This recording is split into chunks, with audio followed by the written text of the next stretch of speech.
This is your no-nonsense recap for Jujutsu Kaisen Season 2 in preparation for Jujutsu Kaisen Season 3. If you haven't, please check out my recap on Season 1 and Jujutsu Kaisen 0 right here. Be sure to subscribe for weekly coverage of Jujutsu Kaisen Season 3, weekly coverage of Frieren Season 2, and basically just everything this season. Episode 1 opens with the Hidden Inventory arc. Suguru Geto is hunting a cursed spirit as he curses the process of eating curses and the toll that it takes on his mental health. To get through it, he has been constantly repeating mantras to himself to stay grounded in reality. Our first hint at Geto becoming undone. This is when we go back in time to a better time, 2006. Grade 1 Sorcerer Meimei and Grade 2 Sorcerer Urahime Iori are sent to investigate a cursed mansion where people are going missing. As they enter, they find themselves trapped within a magical barrier that creates an infinitely looping hallway,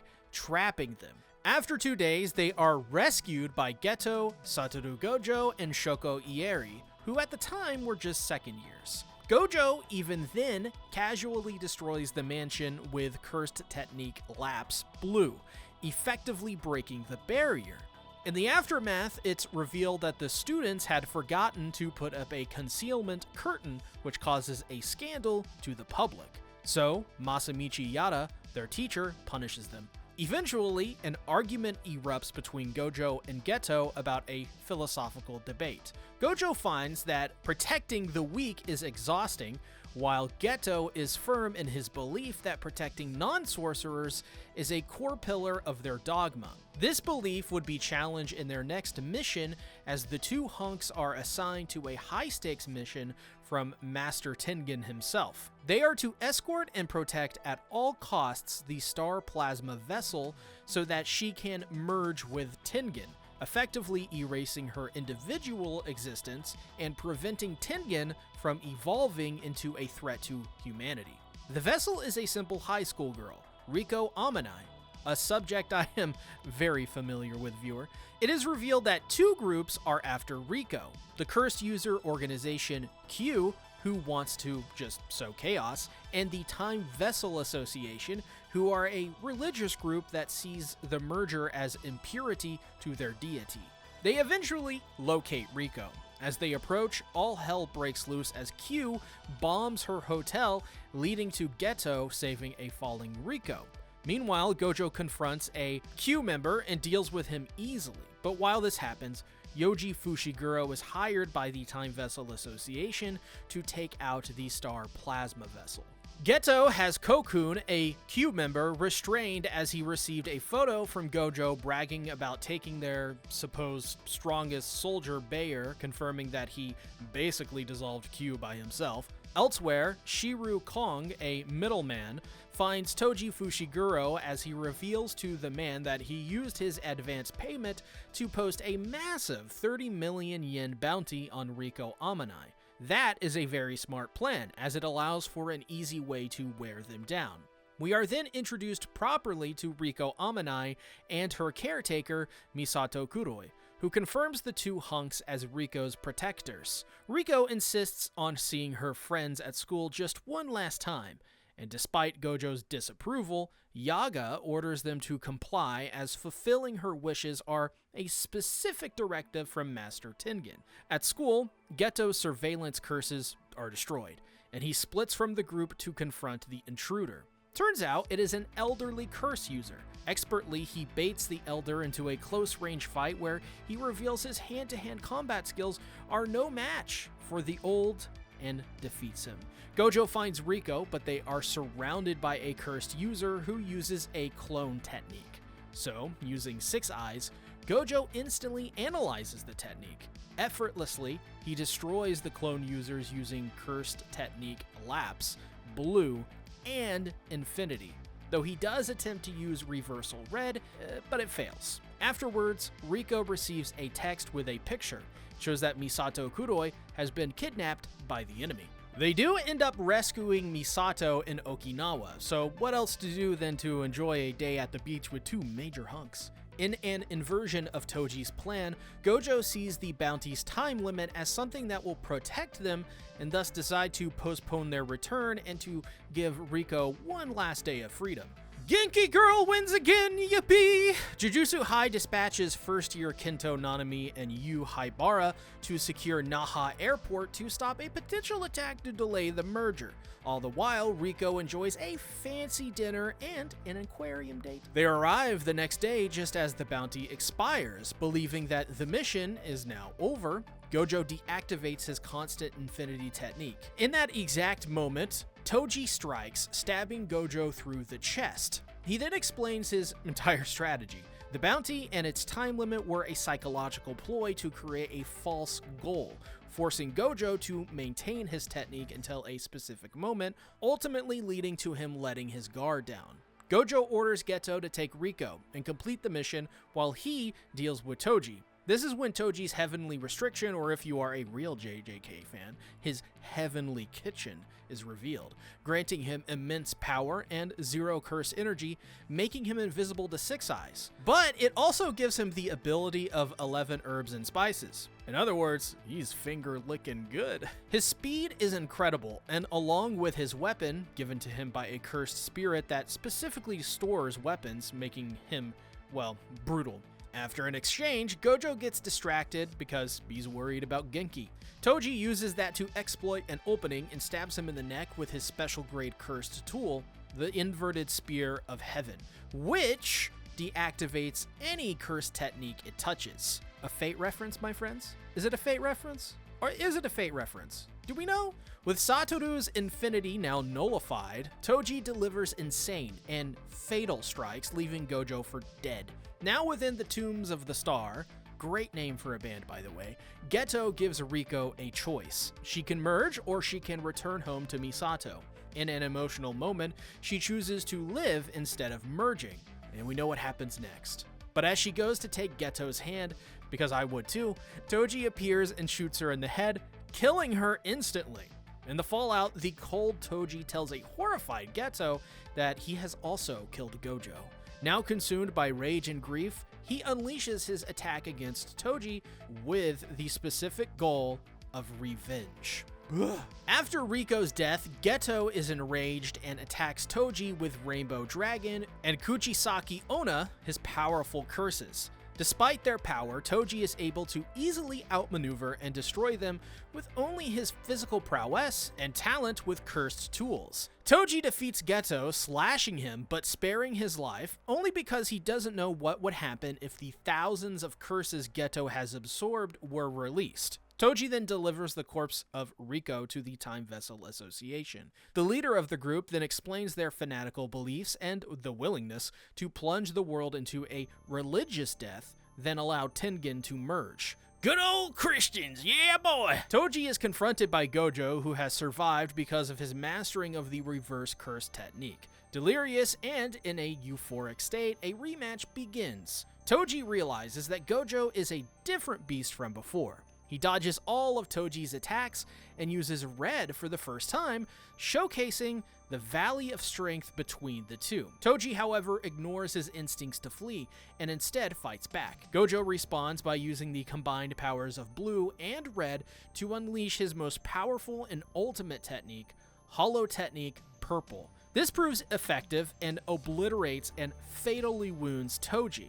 With his dying breath, Toji tells Gojo about his son, Megumi, revealing that he will be sold to the Zenin clan in a few years, and for Gojo to do as he pleases with this information.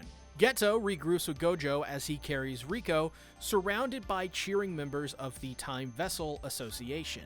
This changes when Gojo asks Geto if he feels like killing all the non-sorcerers around him, changing his outlook on protecting humans. Geto insists that there always must be a point to their actions, signaling a descent in Geto's, well, mental health. In August of 2007, 1 year after Riko Amanai's death, Gojo has fully mastered his powers, becoming the strongest. Geto, however, is worn down and disillusioned by the constant, grueling cycle of consuming cursed spirits. Geto is visited by a special grade sorcerer, Yuki Tsukumo, who proposes 2 ways to create a world without cursed spirits. Either eradicate cursed energy from all humans, or make everyone a sorcerer. As my coffee pot goes off, stop beeping, giving Geto his inspiration to essentially kill. The breaking point comes with the death of Yu Haibara as he makes up his mind.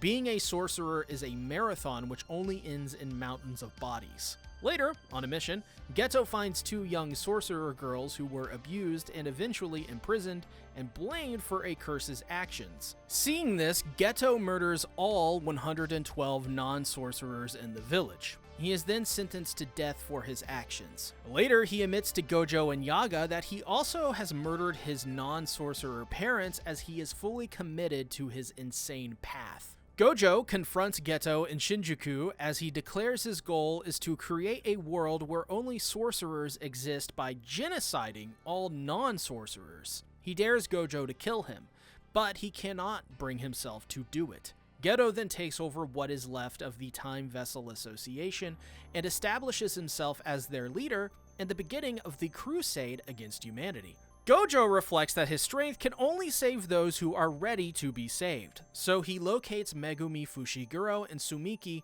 and saves them from being sold to the Zenin clan.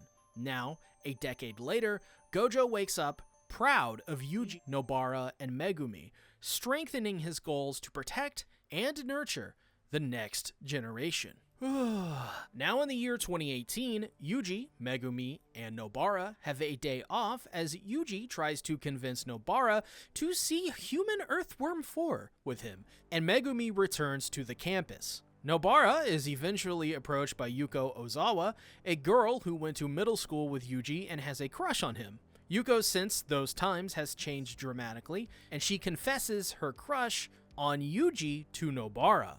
So Nobara plays matchmaker because she loves drama and recruits Megumi to help. They learn that Yuji's type are tall women with big asses, which somehow boosts Yuko's confidence. Arriving, Yuji instantly recognizes Yuko, seeing past her appearance. This makes Yuko realize her motives were shallow and thus leaves without a confession. The trio meets with Iori Urahime, who asks them to investigate a mole within Jujutsu High. Through the process of elimination, they identify Mechamaru as the mole, as his puppet manipulation technique is ideal for espionage. At his real hideout, Kokichi, Mechamaru, meets with Pseudo Geto and Mahito. They fulfill a binding vow, with Mahito using idol transfiguration to heal the boy's body in exchange for information. With it now complete, Kokichi double-crosses them, unleashing his ultimate weapon, a mech called Ultimate Mechamaru Mode Absolute. It is piloted with 17 years of bricked up cursed energy. His intent is to defeat Mahito, escape Geto, and get the message to Gojo.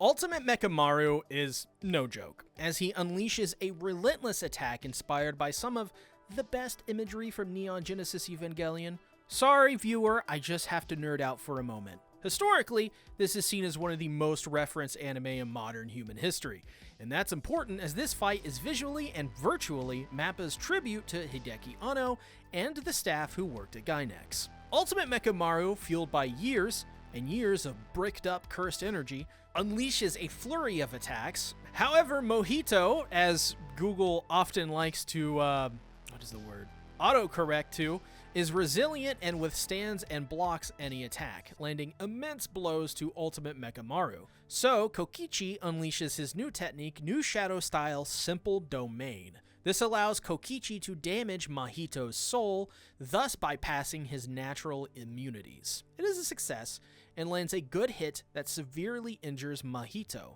changing the tide of the battle and forcing Mahito to the backbeat. Word is on the street that the fire in your heart is out. Believing he has won, Kokichi goes for the final blow. But Mahito surprises him as he himself unleashes his domain expansions. Self-embodiment of perfection, which is an automatic hit technique that guarantees his victory. But Kokichi uses a simple domain charge that protects the mech's cockpit from Mahito's domain. Now feigning his defeat, lands a counterattack which fooled me good, as he seemingly destroyed Mahito's body. But it's a short-lived victory. Mahito faked his own death using self-destruct as he bursts into the cockpit to confront Kokichi directly. Mahito is able to use idle transfiguration to kill Kokichi as he dreams of meeting his classmates, and especially that fine blue popsicle useless Miwa. Seeing this battle as just a normal warm-up, they descend upon their plans in Shibuya as their plans have now been completed. After 10 days, Halloween, October 31st, a massive curtain descends over Shibuya, trapping thousands of civilians inside. The condition for the release is the arrival of Satoru Gojo, and so Megumi, Nobara, Nanami, Maki, and plenty others are positioned outside the curtain to secure the area and deal with any threats that are to escape. At 8:31 p.m., Gojo arrives in Shibuya. Analyzing the situation, he deduces what the enemy's plan is and confidently heads to the subway system beneath the city, officially declaring the beginning of the Shibuya Incident arc. Now descending into B5F, Gojo is confronted by 3 special grade curses: Jogo, Hanami, and Choso. Still cocky, Gojo remains confident in their defeat by his hand. The curses reveal that they plan to use the trapped civilians as shields by forcing Gojo to constantly protect non-sorcerers, limiting Gojo's full ability and stalling him for about 20 minutes. They begin by activating domain amplification, a technique that envelops them in a small-scale domain, allowing them to bypass Gojo's infinity, forcing him into a defensive position. Now without infinity, he is forced to fight in close quarters. He outmaneuvers the curses though, using their own reliance on domain amplification against them as he believes they cannot use it and their innate techniques simultaneously.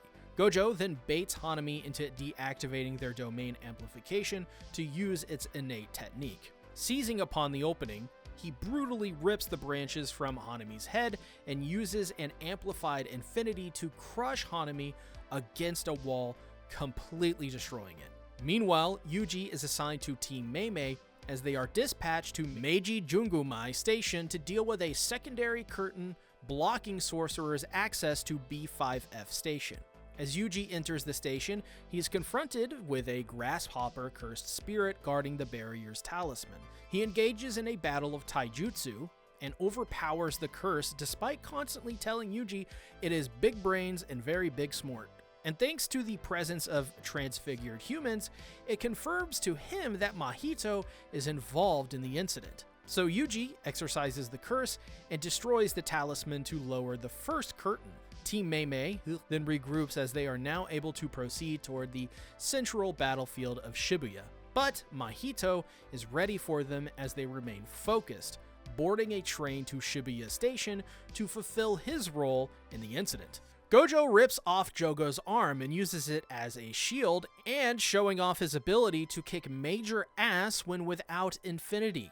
Mahito then arrives and unleashes a horde of thousands of transfigured humans, along with Choso and Jogo, who massacre these civilians, creating panic in which their goal is to push Gojo to his limit. Now faced with a situation which is practically impossible, Gojo takes the risk and activates Domain Expansion Limited Void for just 0.2 seconds, a duration that he estimates is the maximum amount of time that a non-sorcerer can endure without fatal brain damage, paralyzing everyone on the platform. In the 299 seconds following the domain's deactivation, Gojo moves at supersonic speed to exorcise all 1,000 transfigured humans to protect the civilians. Now exhausted and breathing like an anime girl in a hentai, Gojo is— don't ask how I know that— Gojo is caught off guard as the prison realm activates behind him. His focus is then shattered when Pseudo Geto arrives, causing a critical situation where he is confused as he uses the visage of the real Geto to make him hesitate. Capitalizing, they ensnare him with the prison realm. Now sealed inside of the cube, Gojo demands who this person using Geto's body is. He goes on to explain that his technique allows him to body hop and use the innate techniques of his hosts. Pseudo Geto then undermines Gojo's hope of Yuta Okatsu replacing him, claiming he has lost his power. So he bids adieu, a farewell, because the next time they will see each other, it will be in a new world of his own creation. Further down the train line, Yuji Itadori receives Kokichi's final line of communication, who has delivered the news that Gojo has been sealed. On the Fukutoshin line, Gojo is sealed. Kokichi urges them to ignore the direct fight and to instead focus on his strategy. Spread the word of Gojo's sealing and to coordinate a large-scale rescue operation by taking down the other barriers. Now trapped, Gojo admits that he messed up, but still keeps faith that his students and allies will handle the situation without him. As this happens, new curtains extend over Shibuya, trapping even more civilians and unleashing more transfigured humans. All of the Jujutsu High Sorcerer teams, Nanami, Zenin, and Kusakabe, are ordered off standby and to enter the fray and rescue civilians. But the evildoers have a plan, and that is to systematically target the Jujutsu managers outside the curtains to sever their communication and coordination. Ijichi is one such, critically wounded by Haruto Shigemo, the pipsqueak.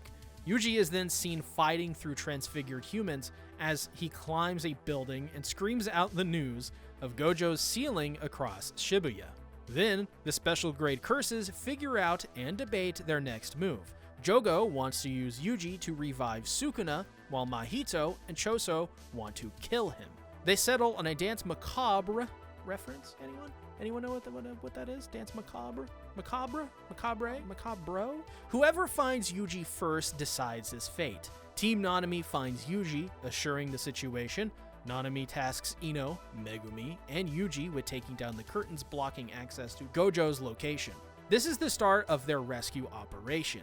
Ino then explains to the first years that if they fail to rescue Gojo, then the Jujutsu world will collapse into infighting, and curses will overwhelm Japan, ending the Age of Humans, causing an effective extinction event. I tell you what, this script is causing an extinction event of my speech. Thank you for your patience, David. As the curtains isolate Shibuya, Yuji, Megumi, and Ino are outside of it, trying to find a way in. After Yuji's punch fails to break it, the team figures that its caster must be outside of it. They deduce this via following the logic of a binding vow, which is increased risk for increased strength. So the caster must be in the most obvious point, the Shibuya Central Tower. So Yuji and Ino use Megumi's Shikigami, Nu, to launch an attack on the 3 curse users who are atop the tower. Yuji uses a wire from Maki to ensnare them, separating Jiro Awasaki from the curtain source, which is a set of talisman-wrapped stakes. Ino is able to destroy one, but finds the other 2 are missing. Awasaka explains that he has them, telling them of the commissioned curtain mechanic he uses to hide them. While this happens, Ino reflects on his respect for Nanami, and his own desires of becoming a grade 1 sorcerer the right way, using Nanami as his compass for guidance. So the central conflicts split us into 2 battles.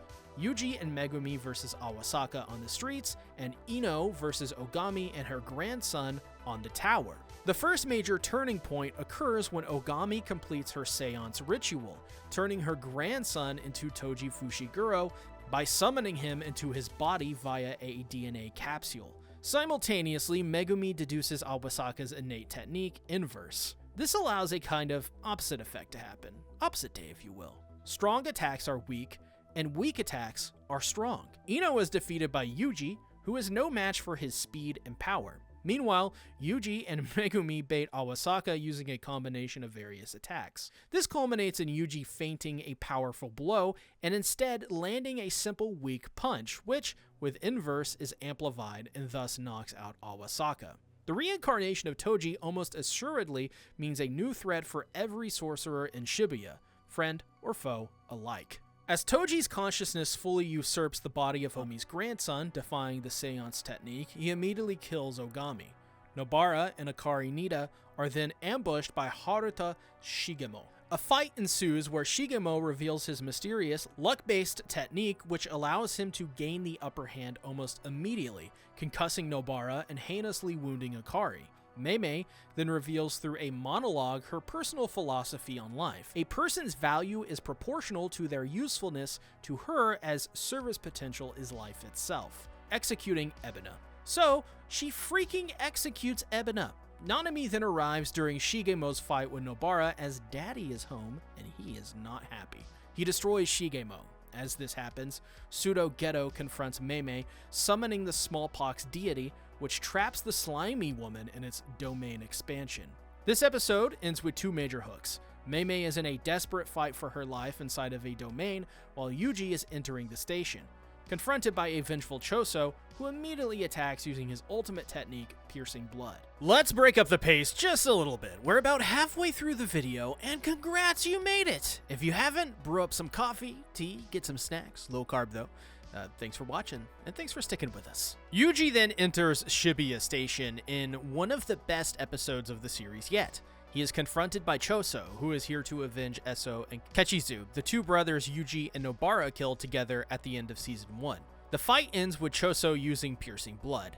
The attack is fast and nearly severs the arm of Yuji, but Yuji is then guided by Mechamaru, who tells him to retreat into the bathroom because Choso's weakness just so happens to be Wata. As he exploits this hole in Choso's offense, he reveals yet another technique called Blood Meteorite to fire a hardened pellet of blood that hits Yuji's liver. But with the possibility of death, he pulls through and converts his fear into cursed energy. Now Choso, realizing the beast that has awakened within Yuji, takes a risk as he hardens the blood in his arm, turning his own fist into an even more deadly weapon. And so Yuji's left hand is blocked by Choso's hardened body. But Choso shatters Yuji's collarbone to then deliver a final blow to his stomach, defeating him.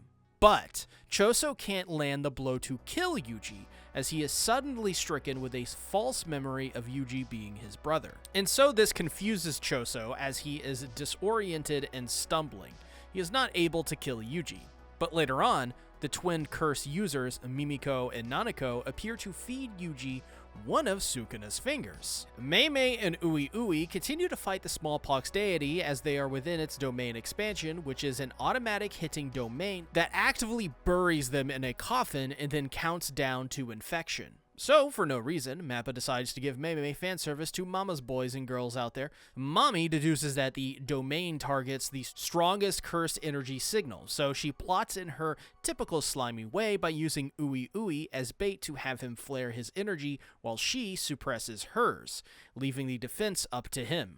Meimei uses her ultimate technique, Bird Strike, a particular binding vow that sacrifices a poor crow's life to unleash a devastating and visually incredible one-hit kill. Obviously, this hits, and Meimei is successful in duping the deity and exorcises it. Now with Nanami, Naobito, and Maki, they confront Dagon.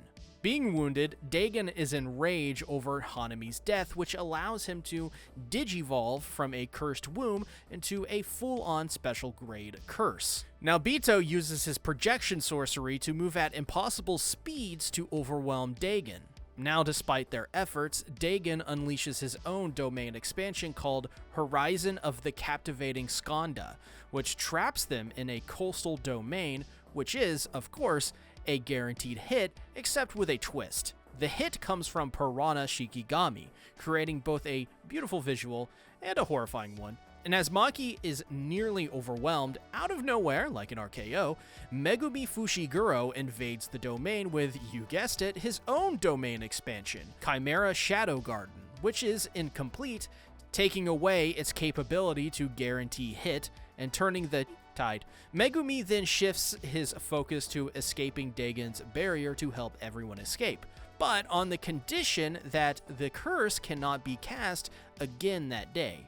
And so with protection from Megumi and Nanami, Naobito and Maki regroup to escape, but they are interrupted by the arrival of Toji Fushiguro, who enters through their escape route. Toji disarms Maki and takes Playful Cloud, revealing that Toji is operating on pure instinct and effectively has become rampant until the body is destroyed. Toji exorcises Dagon with ease. After Jogo then arrives, vengeful, and in the blink of an eye, injures Nanami, Maki, and Naobito, poor Maki. However, Jogo is drawn away by the presence of Sukuna, finding Yuji and feeding him 10 of Sukuna's fingers. Finally, after so long, the King of Curses has manifested and taken control of Yuji's body. He first forces the three in his presence to prostrate before him, after the sister pleads Sukuna to free Geto's body. In turn, Sukuna kills both Mimiko and Nanako simply because they had the gall to order him around, showing that Sukuna cannot be bargained with and cementing just how fucked everyone is. Jogo then seeks an alliance, imploring him to use a binding vow to take over Yuji's body, but Sukuna refuses because he has his own plans. He offers the Volcano Man a deal. If he can land one single hit, then he will cooperate with his group and massacre those currently in Shibuya. Now on the hunt for Megumi, Toji recalls his wife and son, causing some of himself to come back to him. He learns that Megumi rejected the Zenin name and thus kills his host body. This was a big moment that redeemed Toji's character as he sacrificed himself to save the very son he had previously abandoned. Now severely injured, Megumi is ambushed by the pipsqueak Haruta Shigemo and blindsides him. Elsewhere, Atsura Kusakabe stalls the team's progress, preferring to waste time with low-level curses rather than go against those that sealed Gojo. So Sukuna then fights Jogo in an incredible battle, though one-sided. Sukuna pretty much sees this entire thing as fun and entertainment rather than a serious fight. Jogo and Sukuna fight like hell, as the aforementioned uses Maximum Meteor. Sukuna survives and reveals his hidden technique, manifesting and manipulating flames, using Gojo's own element of choice to fight him and ultimately kill him. Now seeing his death play out, he is comforted by those who died before him in a touching moment. Sukuna intrudes and even gives Jogo some respect for his strength, telling him to stand proud as he dies. Jogo is exorcised as another special grade curse leaves. Afterward, Sukuna is approached by Urame, his subordinate from when he was still alive. Now cornered by Haruta, Megumi's last resort is to summon the untamed ultimate Shikigami of the Ten Shadows technique, the 8-handled sword-divergent Scylla Divine General Mahoraga, or if you're not a nerd, Mahoraga. This forces Haruta into the exorcism ritual again with him, explaining that if it fails, both of them will die, and ensures through a state of suspended death that Mahoraga will attack Shigemo. Sukuna senses this and intervenes to save Haruta from death and heals Megumi to keep him alive, as death of either will be death for both. Sukuna then confronts Mahoraga, leading into an insane fight that really put Mappa on the brink, the precipice of studio collapse. He deduces Mahoraga's ability is to adapt to any all phenomena, thus making it stronger and more resistant with each encounter it has. The battle is, needless to say, insane and destroys countless city blocks, vehicles, roads, you name it, it's gone. Mahoraga is insane in this fight, just as Sukuna is, as each consecutive blow is more and more powerful. But the battle ends with Sukuna unleashing his domain expansion, Malevolent Shrine. Unlike any other, it paints his innate domain onto reality itself with a barrier, creating an immense and mind-bending 140-plus meter radius of guaranteed and unrelenting slashing attacks. It destroys a vast portion of Shibuya, killing everything inside of its radius in just a matter of moments, including Mahoraga, who is killed before it can regenerate. Believing he has escaped, Haruta flees but is killed by the lingering effects of Malevolent Shrine as his miracles have finally run out of luck. Sukuna now returns control to Yuji as he is forced to witness the carnage and destruction he causes. His consciousness is overwhelmed by the trauma and guilt as he breaks down, but he steels himself in a cold and focused state to keep fighting as he believes himself to be nothing but that of a murderer if he doesn't. Now exhausted and wounded, Nanami Kento fights through hordes of transfigured humans while he hallucinates about his dream retirement of a lonely beach in Malaysia. Confronted by the evil Mahito, Nanami has a final vision of his dead friend, Yu Haibara, entrusting his will to Yuji by telling him that the rest is up to him before he is brutally executed in front of the freshly arrived Yuji. This triggers Yuji's rage as he charges Mahito, demanding to know what gives him the right to toy with humanity. The only response is that of mockery, as he recreates the face of Junpei Yoshino to simply torment Yuji further. He reiterates to Yuji that they are the same, born from the distorted nature of humanity. Yuji remembers Nanami's lessons as he pushes past his anger and channels his curses into and declares that he will end Mahito here. The rematch heats up further as Mahito unveils Body Repel, using transfigured humans as a weapon and a way to manipulate the environment to his advantage. Mahito shifts his way in the battle by using delayed transfiguration on humans to try and break Yuji's spirit and force him to witness more death. 2 hours earlier, it is revealed that Mahito split into 2 separate bodies. One is currently fighting Yuji, while the other is fighting Nobara Kugisaki. In Dogenzaka Alley, Nobara engages Mahito as she taunts him for cowardice and promises to make him pay for all that he has done. But there is a more dangerous plan. He plans to use Nobara's death to completely break him. To completely break Yuji. Now defying Nanami's orders, Nobara refuses to stay by the sidelines and escape, but to fight for the lives in Shibuya, both her friends and civilians. Nobara, being a smart cookie, which could be you if you join my Discord server, is able to figure out that the Mahito in front of her is a double, so she uses him as an effigy for her OP'd resonance technique. And she is right, and ends up saving Yuji from a fatal blow. This renews Yuji to continue his fight against Mahito. As this happens, a flashback reveals her interesting childhood. Living in a suffocating village, she did have a friend named Fumi, but more importantly, she had a friendship with an older girl named Sayori, which would change her life. We learn that Nobara's desire and dreams of leaving her hometown is fueled by a need to simply be herself. Just like me, for real, for real. And so she promises Fumi to one day reunite with Sayori in the city. In the present, Mahito corners the 2 blockheads, which forces Yuji and Nobara to meet face to face, one final time. She simply stares and doesn't move as Mahito switches his targets as the original touches Nobara's face. Nobara is transfigured as she reflects on her life, realizing that the crazy people she met at Jujutsu High were her true friends, and finds peace. Yuji is forced to watch as Nobara's face swells and her eye explodes as she falls to the ground. Witnessing the death of Nobara, Yuji recalls Nanami and the civilians that Sukuna had killed as it all comes tumbling down and shatters his will to fight completely as he is racked with guilt. But Aoi Todo arrives with Arata Nida, using the Boogie Woogie technique to save Yuji from Mahito. He then tells Yuji that the living must carry on the will of the fallen, telling him that a sorcerer's punishment is to keep fighting until they fulfill the will that was entrusted to them.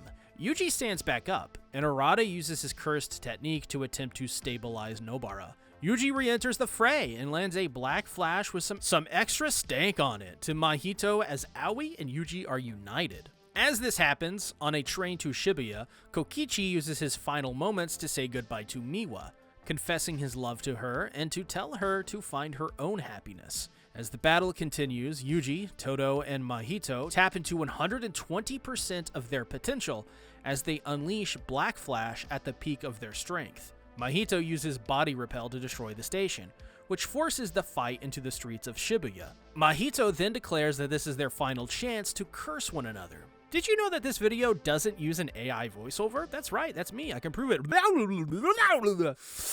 Oh, things I do for love. Drop a like for that, by the way, if you know that reference. Mahito splits his soul to create a powerful and fragile polymorphic soul isomer, which occupies Todo while his main body is weakened but capable of using idle transfiguration, and turns his focus to Yuji. Mahito desperately uses his domain expansion for another 0.2 seconds to mimic Gojo.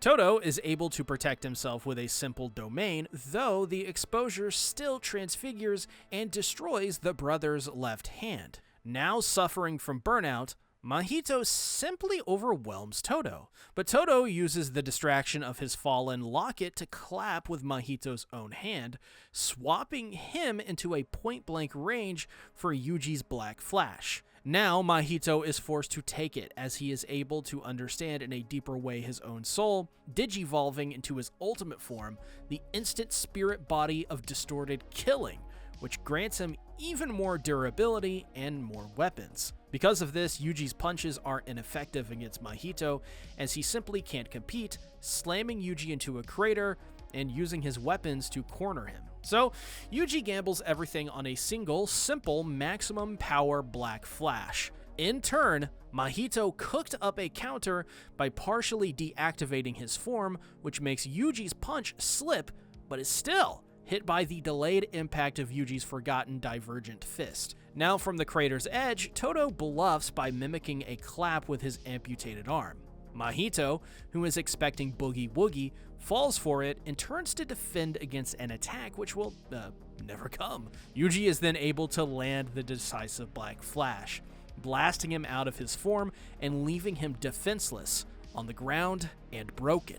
Yuji says to Mahito that they are the same in their singular purpose and vows to kill him again and again as a cog in the machine, so to speak. As Yuji goes to deliver the final blow, Pseudo Geto appears, standing over Mahito to offer him salvation, stealing away Yuji's moment at the last moment. After the rampage from Sukuna, Kusakabe declares his support for the execution of Yuji. From Malaysia, Mei Mei reveals she escaped Pseudo Geto and advises her contacts to divest from Japan as she expects it to economically collapse. Choso, still haunted by the false memories of Yuji, needs to figure out their connection, so he sets out to find him.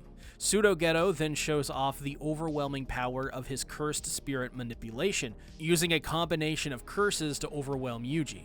Now in the final act of his life, Mahito tries to betray Pseudo Geto, but is instead absorbed into him, transforming him into a cursed orb. Here, Pseudo Geto says the ultimate function of maximum technique Uzumaki is to extract and preserve the innate technique of the semi-grade 1 and higher curses that he consumes. Then, the other students from Kyoto launch their assault on Pseudo Geto, but they are effortlessly countered, even nearly killing Miwa with Uzumaki before Kusakabe saves her. As this happens, Choso arrives and identifies who is controlling Geto's body as the most evil sorcerer in history, the original Noritoshi Kamo, the creator of death paintings. Choso then loudly declares himself to be Yuji's older brother as he senses a death within Yuji, which confirms their blood relation as he attacks Kenjaku to protect him. Urame's Frost Calm nearly kills the remaining sorcerers until special grade sorcerer Yuki Tsukumo enters and confronts Pseudo Geto. Yuki then brings up the conversation which inspired Geto on the path leading to Kenjaku. She says her method involves humanity evolving beyond cursed energy, while Kenjaku's involves optimizing it through chaos. Kenjaku says that his true goal, however, is not peace, but to unleash uncontrollable chaos to see the true potential of humanity. He says that he has used Mahito's extracted idol transfiguration on thousands of marked non-sorcerers across Japan. Kenjaku begins his plan to use idol transfiguration to either awaken the cursed techniques of ordinary people or fully incarnate ancient sorcerers from cursed objects within their vessels, including Sumiki Fushiguro. As this is happening, Choso's poisonous blood from his piercing blood attack forces Urame to collapse, melting the ice and freeing the sorcerers so that they may regroup. Kenjaku taunts Yuji with Prison Realm, declaring the return to the golden age of Jujutsu of the long-past Heian era, escaping, leaving behind a transformed, or rather transfigured, world. In the aftermath of it all, Jujutsu headquarters discusses the scale of what is now called the Shibuya Incident. 23 wards of Tokyo are a disaster zone, with over 10 million curses being released in a political vacuum that threatens the very future of Japan. So the higher-ups decide to publicly reveal the existence of cursed spirits, but contain the problem by declaring them exclusive to Tokyo, by using barriers to isolate the catastrophe. Yuta Akatsu returns to Japan, saving a civilian and demonstrating his power by effortlessly exercising it with Rika's help. The Jujutsu higher-ups issue 5 decrees: the execution of Suguru Geto, the execution of Yaga, the execution of Yugi, the execution of Yuji, the permanent exile of Gojo as a co-conspirator, and finally, the appointment of Yuta Okatsu as Yuji's executioner. If you found this recap helpful, check out my Season 1 and Jujutsu Kaisen 0 recaps. Otherwise, click here for Jujutsu Kaisen Season 3 no-nonsense recap. If you made it to the end, drop a couple hearts and join my moderated Discord server. Make it a great day or not, the choice is yours.